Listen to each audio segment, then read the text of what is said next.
இருக்கிறதுலயே மிக கடினமான விஷயம் வந்து இந்த மண்டே மார்னிங் எந்திரிச்சு ஸ்கூலுக்கோ ஆபீஸ்க்கோ லஞ்ச் பேக் பண்றது தாங்க. என்ன பொழப்பு இது? அட வாரத்துல முதல் நாளே சோகமாக கூடாது, ஹாப்பியா குக் பண்ணணும்னு ஸ்டார்ட் பண்ணா கூட இந்த மாதிரி வெங்காயம் தீஞ்சு போயிரும்.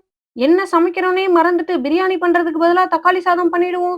இந்த மாதிரியான வேலைகள் எல்லாம் நிறைய நடக்கும். சரி, நான் வந்து இன்னைக்கு லஞ்ச சமைச்சுக்கிட்டே பிரேக்ஃபாஸ்ட்டுக்கு சிம்பிளா ஏதாவது பண்ணலாமேன்னு சொல்லி இந்த ஸ்ட்ராபெரி மில்க் ஷேக் பண்ணேன். அதுக்கு வந்து ஸ்ட்ராபெரிஸ கட் பண்ணி போட்டுட்டு, இந்த ஆல்மண்டும், கோகனட்டும் சேர்ந்த ஒரு மில்க் இருக்குங்க. அதையும் ஊத்தி இன்னைக்கு ஸ்மூதி பண்ணி எடுத்து வச்சுட்டேன். அதுக்கப்புறமா வந்து ப்ரான் பிரியாணி பண்ணலாமேன்னு ரெடி பண்ணிட்டு இருந்தா, ப்ரான் போடணுன்றதையே மறந்துட்டு இந்த ப்ரான் பிரியாணிய பண்ணிட்டு இருந்தேன்.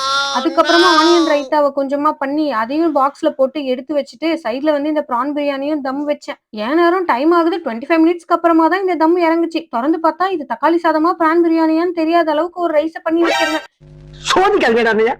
எப்படியும் இந்த ப்ரான் டொமேட்டோ ரைஸ சக்சஸ்ஃபுல்லா பண்ணி முடிச்சு லஞ்ச் பாக்ஸ்ல போட்டு லஞ்ச் பேக்ல பேக் பண்ணி எடுத்து வச்சதுக்கு அப்புறம் தான் பெரிய ரிலீஃபா இருந்தது.